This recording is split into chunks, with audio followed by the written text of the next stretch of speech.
तो ये question NEET series से यश ने मुझसे पूछा है और बोला है कि सर ये क्वेश्चन बड़ा ही मुश्किल है, सोल्व नहीं हो रहा, आप सोल्व करा दीजिए। तो चलो सोल्व करा देते हैं, क्योंकि ये नीट सीरीज का क्वेश्चन है। तो कॉम्पिटिटिव एग्जाम्स में जो क्वेश्चंस आते हैं वो जल्दी से जल्दी सोल्व हो जाने चाहिए। अगर आप एक ही क्वेश्चन पे 5, 7, 8, 10 मिनट लगा दे रहे हो, फिर आपका कॉम्पिटिटिव एग्जाम में होगा ही नहीं। तो यहाँ पर आपको इसको जल्दी से जल्दी सोल्व करना है और ये क्वेश्चन बड़ा ही ईजी है। बस इसमें अगर आप ध्यान से देखें तो यहां पर 10 वोल्ट की डायरेक्ट सप्लाई है और आपको एमीटर कितनी रीडिंग दिखा रहा है ये निकालना है। बेसिकली ये निकालना है कि यहां से कितना करंट जा रहा होगा इस ब्रांच से। तो सबसे पहले आपको एक चीज देखते ही पता चल जानी चाहिए, अधिकतर जो न्यूब स्टूडेंट होंगे वो क्या करेंगे कि यहां पर डायरेक्टली केसीएल केवीएल लगाना शुरू कर देंगे। लेकिन जो एडवांस प्रो स्टूडेंट्स हैं वो क्या करेंगे, वो एक चीज नोटिस करेंगे कि भाई 10 वोल्ट की जो सप्लाई यहां पर दे रखी है वो डायरेक्ट है और यहां पर ये 10 माइक्रोफैरेड जो कैपेसिटर है वो क्या करेगा, वो डायरेक्ट करंट को जाने नहीं देगा। कैपेसिटर डायरेक्ट करंट को तो अलाउ नहीं करता लेकिन अल्टरनेटिंग करंट को अलाउ कर देता है। तो डायरेक्ट करंट को ये अलाउ नहीं करेगा। अगर डायरेक्ट करंट को ये यहां पर अलाउ नहीं करेगा तो इस सर्किट में से कोई भी करंट नहीं जाएगा।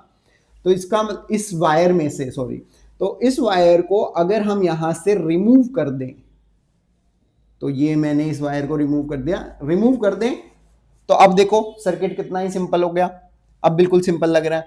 अब इस सर्किट को हम बहुत इजीली सोल्व कर सकते हैं। यहां पर देखो जरा ध्यान से, ये 8 ओम दोनों रेजिस्टर्स पैरेलल में हैं, तो यहां पर इनका इक्विवेलेंट रेजिस्टर जो आएगा, रेजिस्टेंस जो आएगा वो कितना आएगा, वो 4 ओम आएगा।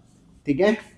अगर एक बात और याद रखना, अगर दो रेजिस्टर्स जो पैरेलल में होते हैं और बराबर वैल्यू के होते हैं तो उनका जो हाफ है वो इनका इक्विवेलेंट रेजिस्टेंस आता है।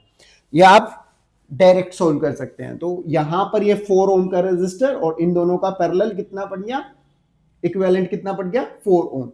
4 ओम प्लस 4 ओम दोबारा से ये कितना हो गया। तो इस सर्किट को मैं हटा के यहां पर इसके इक्विवेलेंट अगर आप देखोगे, यहां पर ये 4 ओम और इसका इक्विवेलेंट 4 ओम था, तो टोटल इन दोनों का कितना आएगा, 4 प्लस 4 8 ओम। तो ये इक्विवेलेंट आ गया दोबारा से 8 ओम और ये भी 8 ओम है। अब ये देखोगे कि ये वाला 8 ओम और इन तीनों का इक्विवेलेंट कितना आ रहा है, 8 ओम। दोबारा से आधा हो जाएगा तो इस सब का इक्विवेलेंट कितना आएगा, इस सब का इक्विवेलेंट दोबारा से आ जाएगा 4 ओम। 1 ओम का यहां पर आप लोग देखोगे एक रेजिस्टर है, दूसरा रेजिस्टर 4 ओम, इन सब का इक्विवेलेंट 1 ओम प्लस 4 ओम, क्योंकि ये सीरीज में है, टोटल कितना हो गया 5 ओम। तो यहां से यहां 1 ओम प्लस 4 ओम टोटल 5 ओम रेजिस्टर होगा यहां से यहां। तो अब 10 वोल्ट की सप्लाई है, 5 ओम का रेजिस्टर है, हम ओम्स लॉ लगा सकते हैं और यहां पर हमारा करंट की जो वैल्यू है वो आ जाएगी 2 एम्पियर। तो ये करंट की वैल्यू 2 एम्पियर आ गई, बट ये अभी आंसर नहीं है इसका, क्योंकि ये जो एमीटर है ये यहां पर नहीं लगा, ये यहां पर लगा हुआ है। तो एमीटर में कितनी रीडिंग आएगी अब ये आप मुझे सोल्व करके बताना।